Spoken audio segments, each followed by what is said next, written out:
Welcome to the Future is Borderless podcast with David Nilsson. We feature top entrepreneurs and thought leaders from around the world, those who bring a global mindset and a unique perspective to their life and business. Now, let's get started with the show.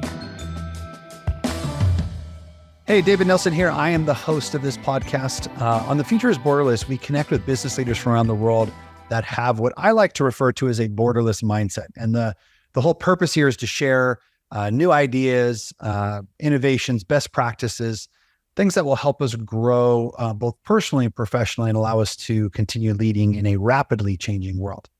Now, this episode is brought to you by Doxa Talent. Doxa helps businesses to source full-time, highly skilled workers from all over the world.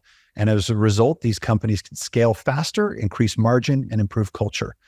They provide everything from accountants to sales development reps, virtual assistants, even software engineers to both publicly traded companies and local small businesses. And if you want to learn more about how to grow your business with offshore workers, simply contact or go to doxatalent.com. All right. Well, I'm excited for today's show.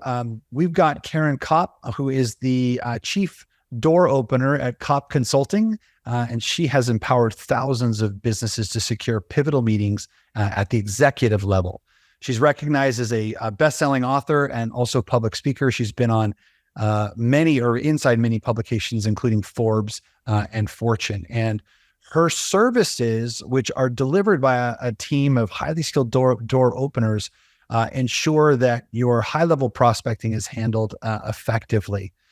She's been on the Inc. 500 list, and her dedication to business development sets her apart. So we're thrilled to have her on The Future is Borderless. So Carryn, welcome to the show. Thank you very much. It's great to be here. Yeah, it's great to have you. Now, I'm actually really curious because, most people, in fact, my first job out of school was in a sales position, but most people don't grow up saying, I want to be in sales. I'm just curious, what initially got you interested in that sort of line of work? This is a DNA thing. It's not like I picked it. It picked me. I had my first cold calling job when I was 11 years old. Really? I was babysitting for a family in the neighborhood, and they own a Lawn Doctor franchise. I don't know if you remember Lawn Doctor. Yeah, of course. A lot of years ago. And the mother said to me she said, "Look, we have this franchise business and you have a good phone voice. Why don't you go into the basement where we have some cubicles and pick up the phone book," remember those, and start calling some people and see if you can get some free lawn evaluations for us. So I did that, and I found it was really easy for me. It was very easy to talk to people I didn't know and get an outcome. I further found it fascinating that if I changed what I said, or if I changed the cadence of my voice, like, for example, if somebody was really busy and they answer the phone like this, if I go slowly in the cadence of my language, it would make them calm down too. And I would say things like, "You sound really busy." And then they would say, "You have no idea." And then proceed to tell me everything. And then I could then say, "Well, then it sounds like this free evaluation might really help you. How's Thursday at 10? And I was able to change the outcome by changing my language, by changing the cadence of my voice, my tonality. And I found that fascinating. It created this lifelong study of language. And we have actually 2 trademarks now in sales messaging. It's a foundational component of getting door opening right. How funny. So you were 11 years old and you started making cold calls, and intuitively you sort of knew, I need to mirror this individual. I need to find a way to relate to them. And how long did you do that work? I don't know, a couple years when I was babysitting, but then when I was 16, that was when I was 11. When I was 16, I had a cold calling job selling magazines over the phone. And it was very similar, where I just found it easy. I was interested in talking to people that I had never met. Like, sometimes people will say to me, "How do you hire these people and know if they're right?" Because a lot of times business owners will hire salespeople and they're not right for this part of sales. In fact, they They would rather put a stick in their eye than do this part of sales, which actually we really appreciate because that's kept us in business for a very long time. But like, how do you hire people? And it really has to do with somebody's curiosity about another person and their ability to be in the moment in a call that's could be a minute, minute and a half tops, and you don't get another chance. So you have to be in this moment with this person with 100% of your energy and 100% of your attention, which most people are not like that. They're just making a call to tick it off their list, but that doesn't get you the outcome that you want. And this is a DNA thing. Like, I could train somebody's sales team to be better than they are, but I can't train them to have different DNA. It doesn't work. Yeah. So how, like, if I think about it at the getting in the door, I should say, with executive level prospects is arguably one of the more difficult things to do in sales, bar none. And it's, to your point, you said that you've been doing this for 20 plus years. It's not something that people typically like to do. And even if they enjoy doing it, most people aren't very good at it. So like, help me understand, like, what are you guys doing differently that's allowed you to sort of continue in this line of work where so many other companies are struggling? Yeah, it's a great question. And in my seminars, I talk about the 5 planks of door opening success, where every single one of these planks has to be in place in order for the right doors to open.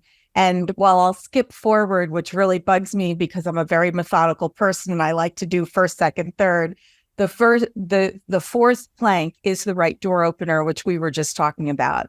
So if you hire the person who doesn't say, I have to make phone calls, but you hire the person who says, I get to make phone calls because this is the work that they love to do, you are in a much better position to not have the situation that you're talking about.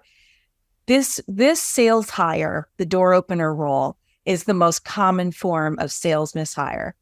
And it'll take a business leader about 6 months to realize that the person they thought was right, because they told them they were right, everything looked right on paper, was not right.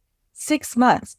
And that sales leader is going to want to jump out the window about every month. I've seen sales leaders handle this in a variety of ways. Like, sometimes they'll put people on a performance improvement plan. Sometimes they'll throw money at it. Oh, if I give them more incentives, it'll actually make them want to do this. No, it's not a money thing.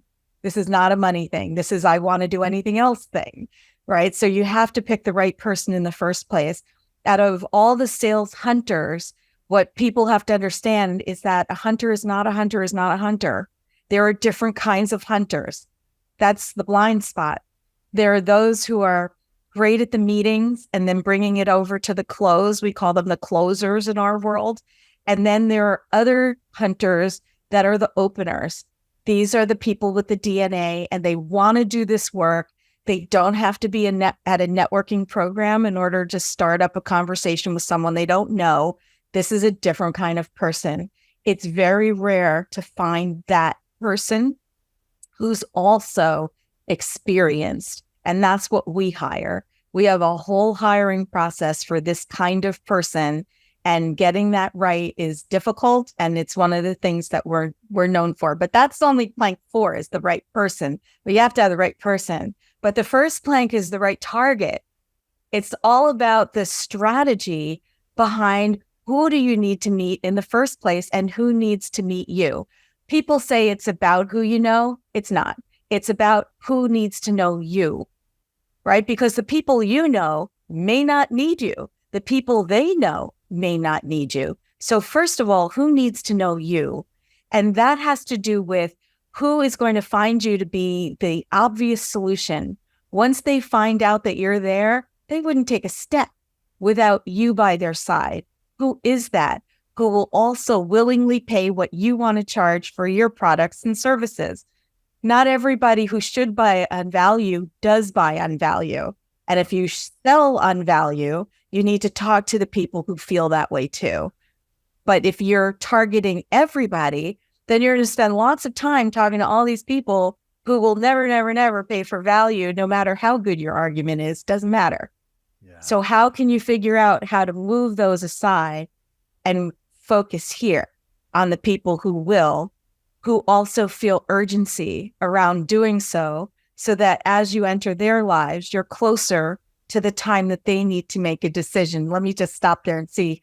Yeah. But I've got the other planks to go over. Well, we can get there. Yeah, it's funny. Like I think, whenever you start a business, and it's not just when you start, but you should continue to go back and look at, like, who's my ideal customer profile, my ICP, right?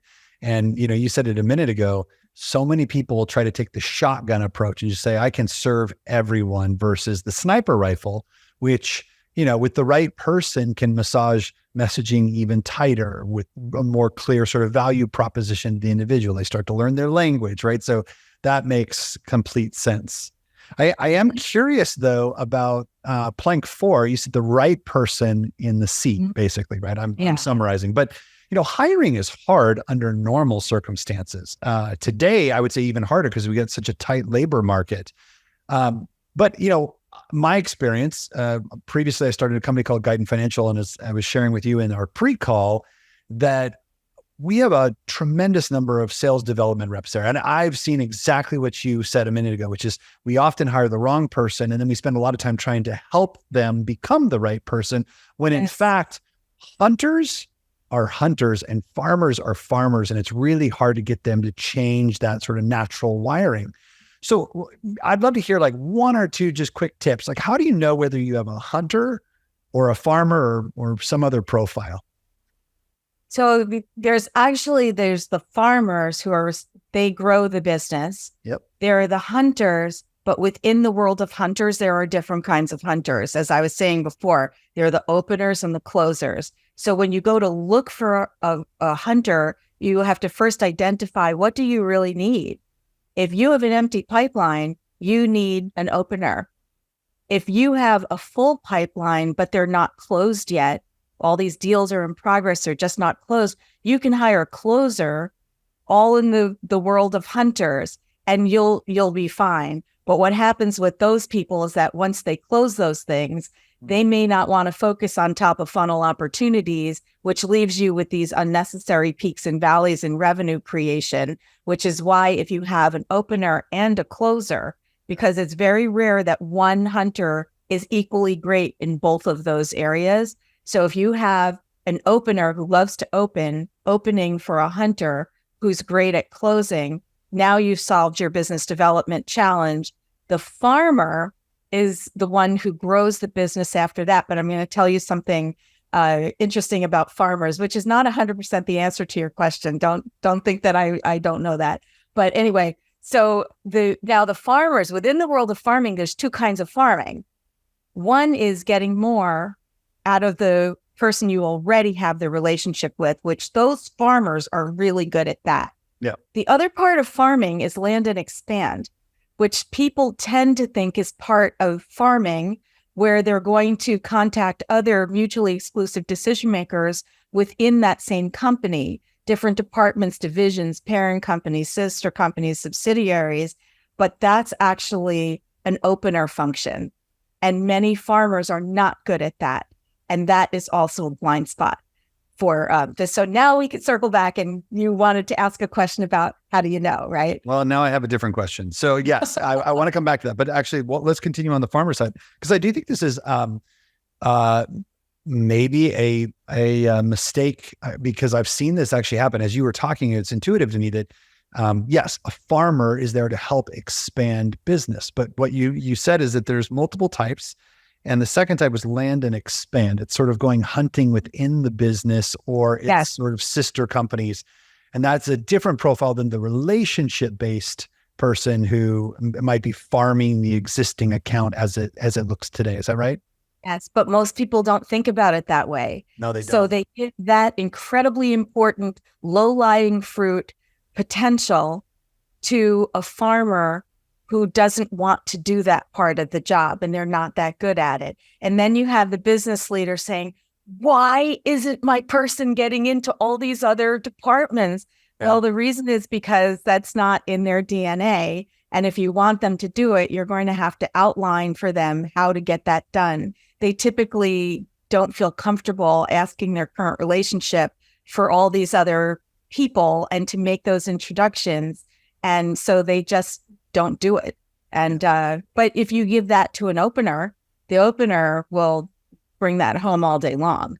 All right. So going back to then the original question is, how do you know whether you have that hunter or that thoroughbred, the person that, you don't have to push them out to try and, make some phone calls. You're the one sort of bridling them, if at all. Like, how do you know you've got that person? Well, if it's before you hire them, you want it in the job description. You can say things like, in this role, you will not be given any prior relationships. You will have to create an entirely new territory from scratch. People who don't want to do that are going to pole vault over furniture to get away from that job description. They don't want that. That's awful to them.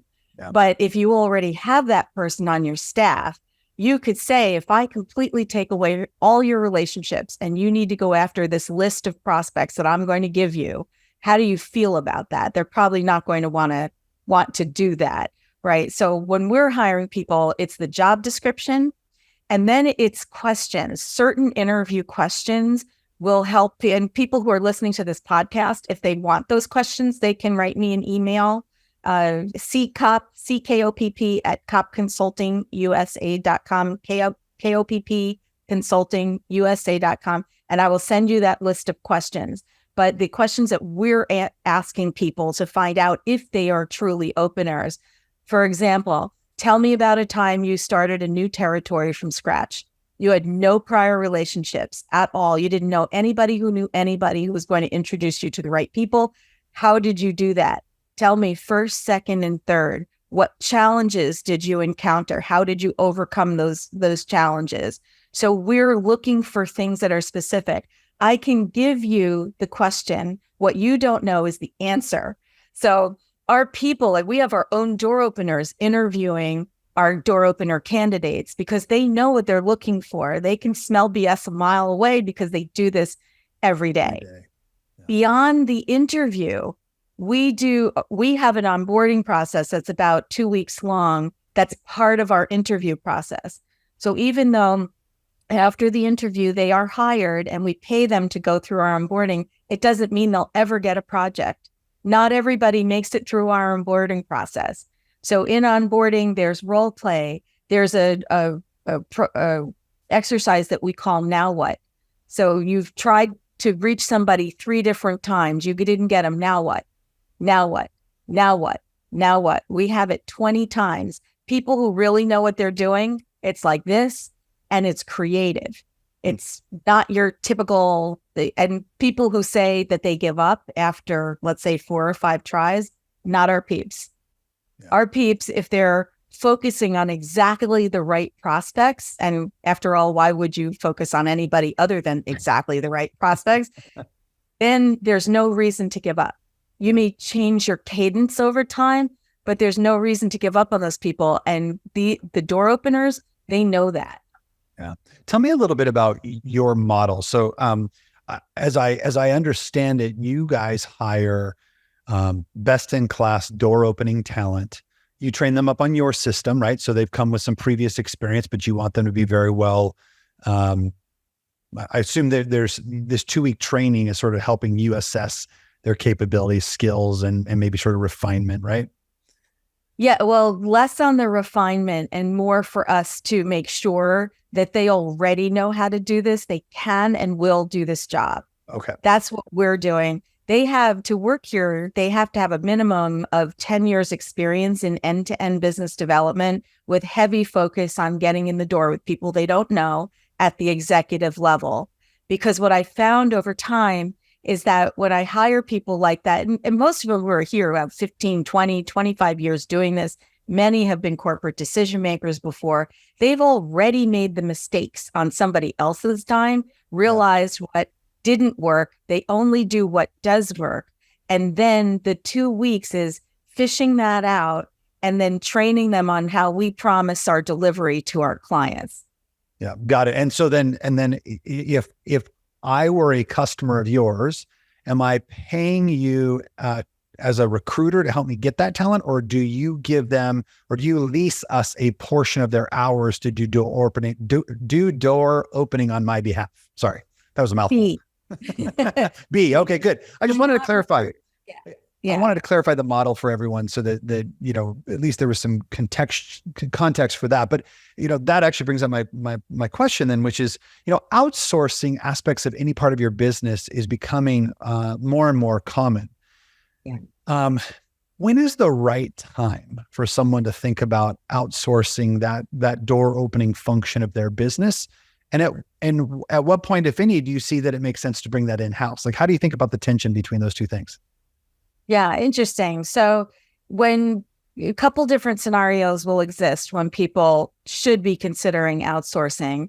The first is if your current team can't get as many of the right meetings as you need, then it's time to look at outsourcing as an option.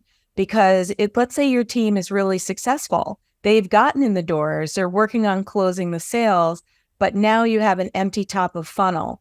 What's going to happen when they close those sales? Those are those peaks and valleys in revenue creation.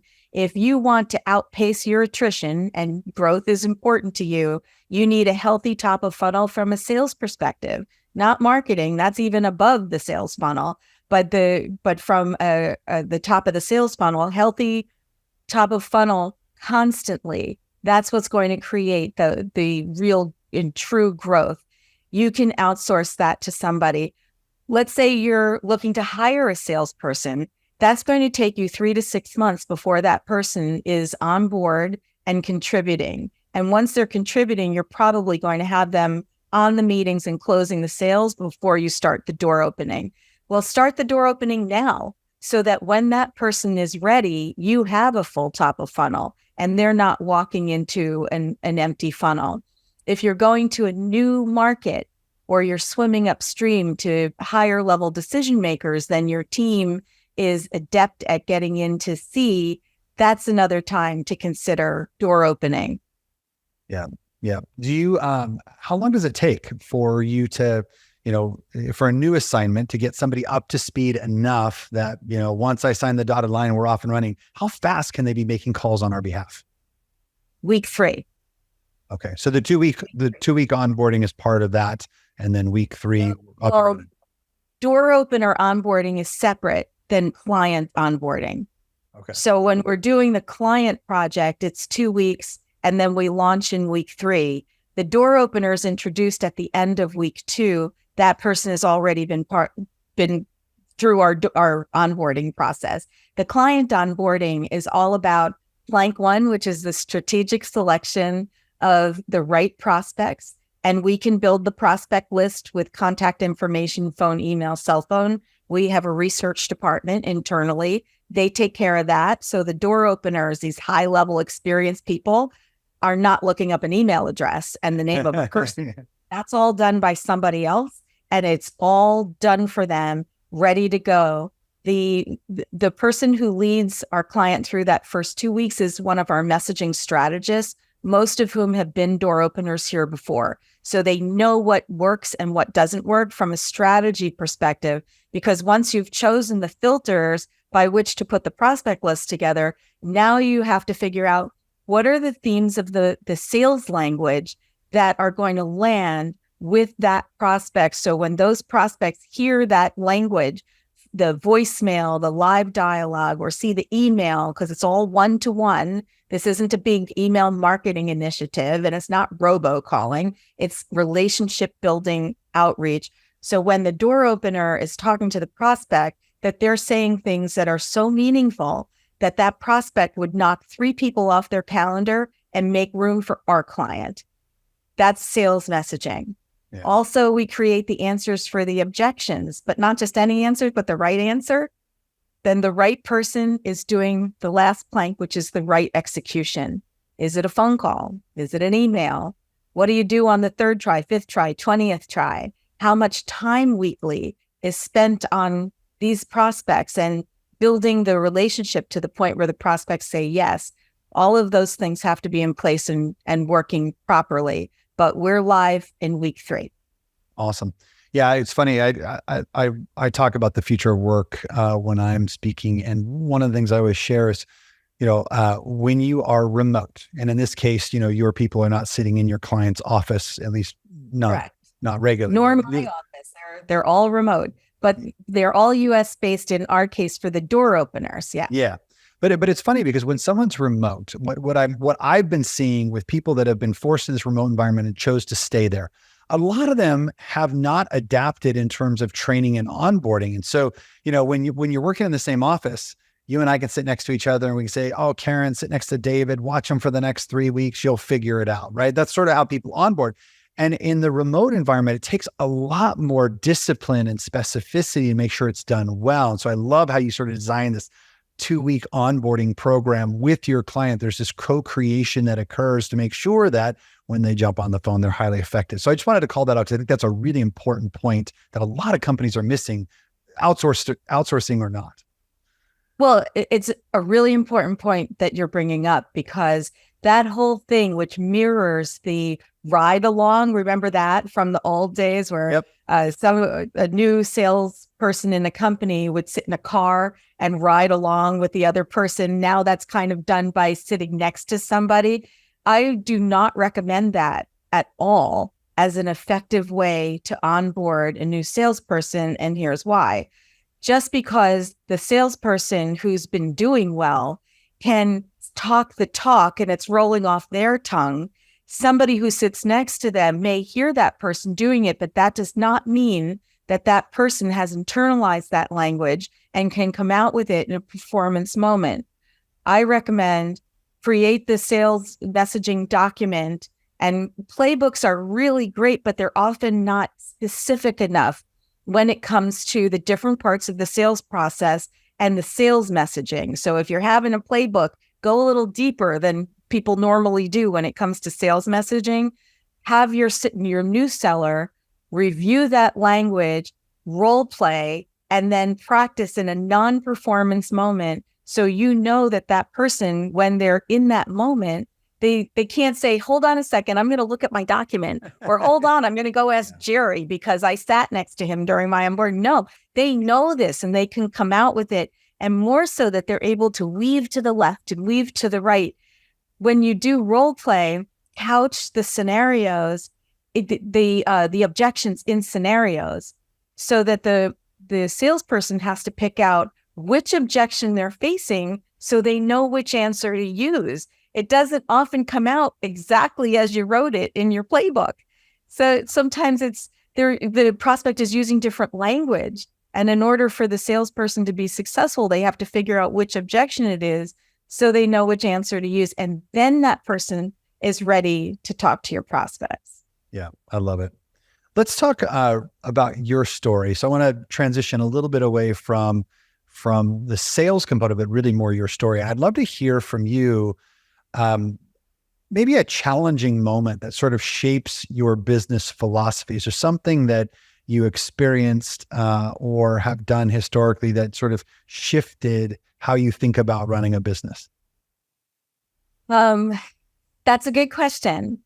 I think there was there were two pivotal moments actually in my business pretty early on that shaped the way this business came about and the delivery that we do for our clients. And the first one was, do I hire low-level sellers or do I hire senior level sellers? And I'll tell you exactly how this came about, this decision. So I was our first door opener. It is by far my favorite thing to do, like when I was 11, but I don't get to do it anymore because somebody, likely an EO or YPO or somebody, told me I have to run the company. So that's what I have to do. But when I started the business, actually my children were very little and they were in nursery school, and I worked only 15 hours a week, no exceptions. That was my choice in that time of my life, after having a long career in sales and brand management marketing. So as I was talking about what I was doing and other people were saying, gee, I want to hire you, and I had no more time left and I was not going to expand my hours in that time period, I had to decide, do I hire a low-level person who is going to cost me less, train them, manage them, fire them, and do it all again? Or do I hire a senior level person and hand them a project because they would know what to do? Because the decision was entirely driven by my children's nursery school. because I was working 15 hours a week and I had my own clients and I did not have time to spend with somebody who was low level and teach them everything I had learned over all this time in sales and in marketing. So I hired the person who replaced me in my last business development job, and I handed her the project and she knew what to do. And that meant I needed a very thin layer of management because she knew what to do. She loved this job. She did it. And that became the business model over the course of time. We now have 43 people in our company. It's not just one or two. And we know what we're looking for when it comes to the senior level person. It's a very different delivery model. It costs more than hiring somebody who hires low-level SDRs, because that's not us. But it often, because it is more effective, you get the results faster. And it is the better choice, in my opinion, when somebody is looking to get in at the executive level, because the lower level people with less experience just don't have enough experience to hold their own in a conversation with an executive. And I'll tell you about the second one in a minute, but it looks like you want to say something. Well, yeah, thanks. I appreciate that. I think about my own personal journey, and something I realized early on is that I think I'm a pretty good leader, but I'm a terrible manager. And so when I think about hiring people, bringing them on board, training them up, like a question is, one, am I competent in the function I'm asking them to play? The second is, am I capable of transferring that knowledge? And the third is, do I even have the capacity to do that? And generally the answer is no for 2 out of 3 of those. And so, I think I love, and I've always gravitated towards hiring people that were experts in the function so that I didn't have to train them up, knowing that I'm going to pay a little bit more, but they're going to deliver value faster. So there's philosophical alignment in terms of what you were just saying. Well, it is. And in fact, if our clients and if the people who are out there listening to this knew how to set this up, they wouldn't need me. But for the people who don't know how to set this up, you could spend years doing it wrong. Even if you later want to bring somebody internally in a sales role, get this set up first so that when you hire that person, you have experts who have done the targeting, the messaging in a way that really works, the answers for the objections, the person who is in the role, even in our client's office, is the right person, because we already know a lot because we've been doing the door opening for a while. And then we can transition it over to our client. Like that works too. The other real point of inflection was a couple years into the business when I had a couple of door openers and I was handing them projects. What I learned was that not every person who's a great door opener, like we already talked about, not every great hunter is a great door opener, but not every great door opener is a great sales messaging strategist. And that was a surprise to me. I thought my business model was going to be, I can hire these people and they're really hard to find, but that I can hand them a project from the beginning and they would be able to set up the strategy. But I was wrong about that. And it was a big surprise because I just figured if I can do that, if I could figure out what are the exact right prospects who are going to be more likely to say yes and figure out what to say to them that's so meaningful, which is not a value prop. Value prop is a marketing term. We're talking about sales language here. If I could do that, then everybody else who's a great hunter great opener can do that too. But that wasn't the case. So I ended up separating that, right? Just like we separate the door opening from the closing. Now within the world of door opening, I'm separating the strategy piece with the messaging to the person who's doing the work of building the relationship and doing the outreach, who's a super senior person. And then I needed a process for that. So I was the one who was doing it. And I could only take on a certain number of new clients because of my own capacity issues. And I had to figure out, how do I systematize this? Which wasn't easy because somebody will say, well, what do you do? And I'm like, I don't know. I figure it out, but that's not good enough for somebody to step into this job.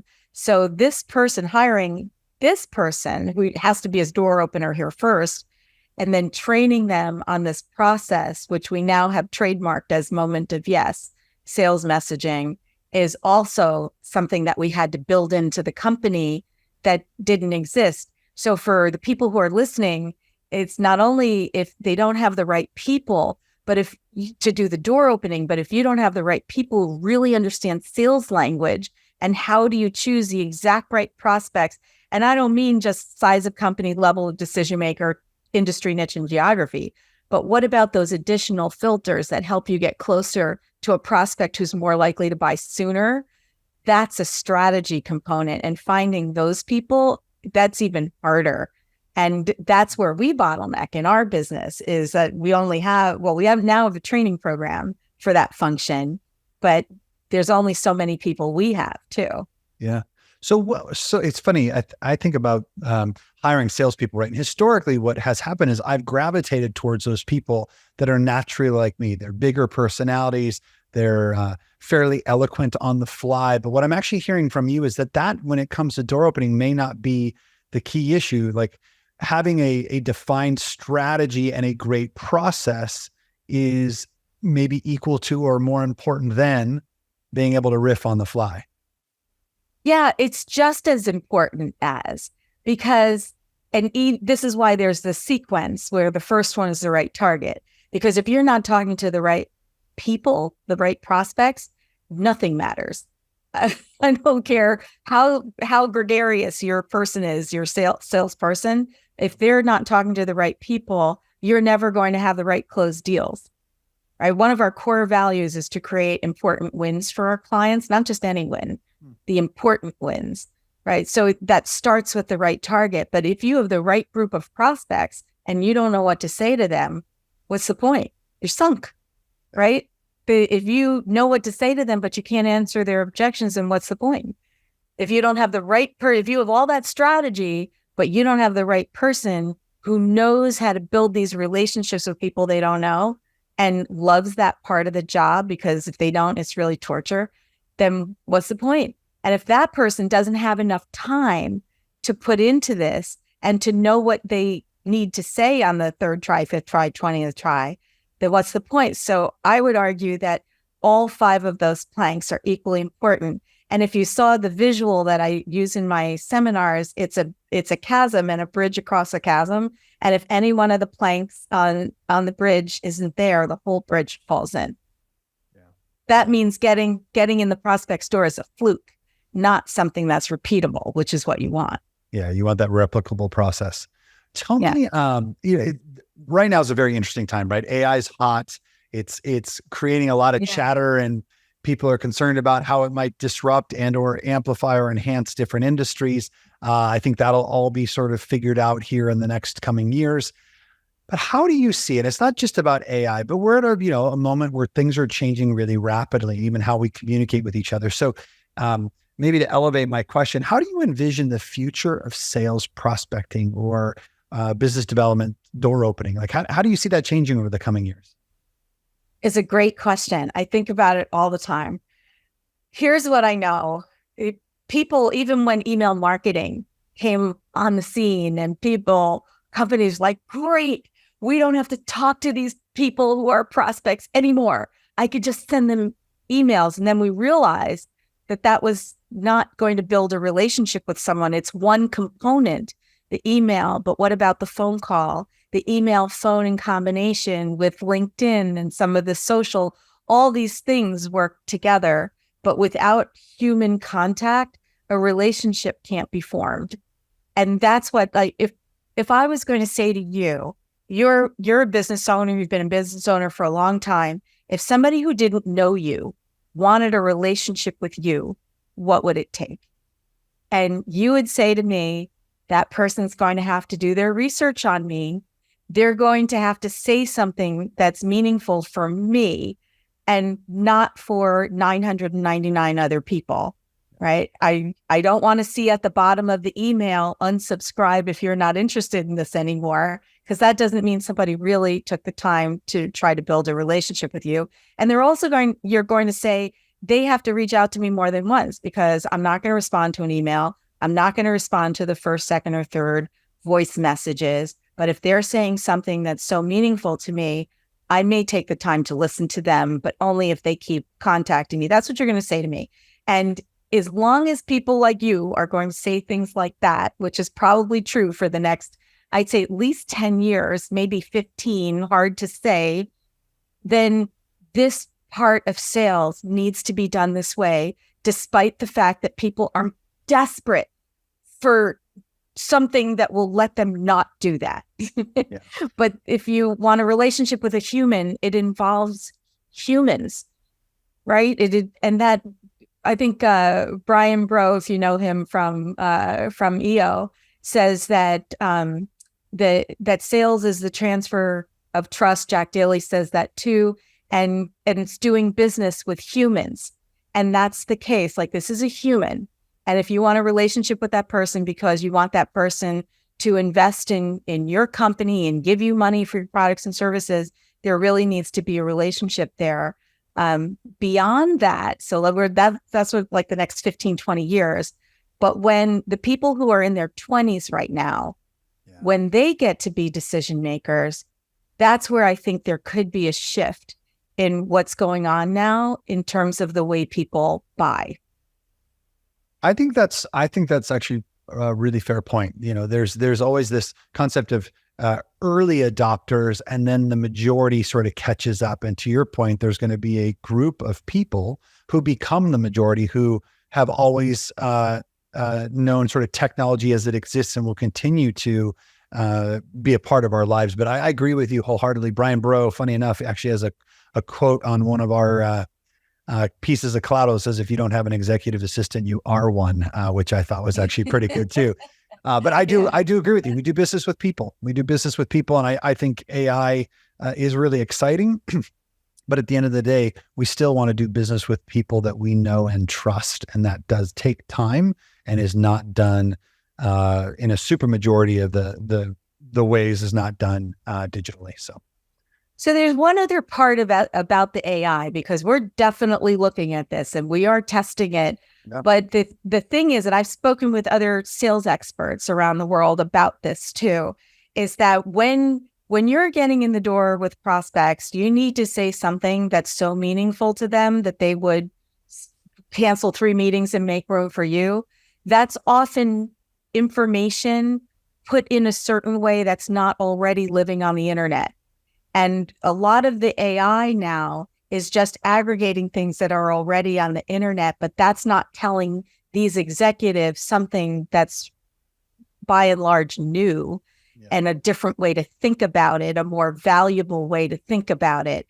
And that's where we find the sales messaging needs to be so compelling that the decision makers would say, yeah, I didn't think about it like that. You're right. I need to have this meeting.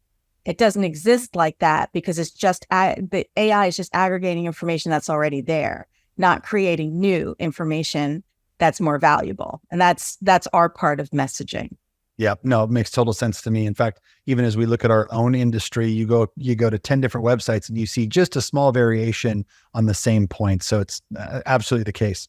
Well, look, I know we're getting close to the end here, but before we leave, I just want to ask you one question about you personally, because I think my experience has been that the best business leaders are always investing in their own growth and development. And I'm just curious, like, what are you trying to learn about right now, or what are you spending time on that's important to you? Well, definitely this AI. We are looking to see if there's a way that we can use AI to shorten the messaging process. We can't remove the strategist. We know that, because it's not a fill in the blank kind of a situation. We need to take our clients down. It's like drilling for oil. And we're like down here, so there's nothing there. We're going to move over here and drill over here. And I'm going to put this together with that. And I'm going to turn around to the positive and ding, ding, ding, ding, ding. So that requires a human right now to do that. But once we have that, can we streamline the process of messaging? So we're investing in this. We're learning about this. I'm asking other people who this is one of the things that's really important to us that we're on the path to. And then, of course, always leadership. That's really important. I mean, there are certain aspects of leadership that are comfortable for me and that I love, and others that, I need somebody else. It's kind of like door opening for closing. You open and you close. I need somebody to take the pieces that are not really for me and make sure that our people have what they need as well. So I'm always learning about that. And EO is a wonderful place for me to find that information, along with all the experience shares of people who are out there ahead of me on that journey. Awesome. All right. Well, we'll leave it there. We've been listening to Carryn Kopp, the Chief Door Opener at Kopp Consulting. Carryn, where can people go to learn more about the work that you're doing? They can come to the website. It's www.koppconsultingusa.com, KOPP consultingusa.com. I write weekly in all sorts of different challenge areas of sales. Jack Daly and I produce Sales B12, the one dose of sales you don't want to miss, and people can sign up for that too. We talk about narrow subject areas of challenge within sales and have both of our experiences there. Fantastic. Well, we'll get that information in the show notes, and appreciate you being on the Future is Borderless today. Thank you for having me. Thank you for listening to the Future is Borderless podcast with David Nilsson. Be sure to click subscribe to future episodes so you can hear from more top entrepreneurs and thought leaders. And we'll see you again next time.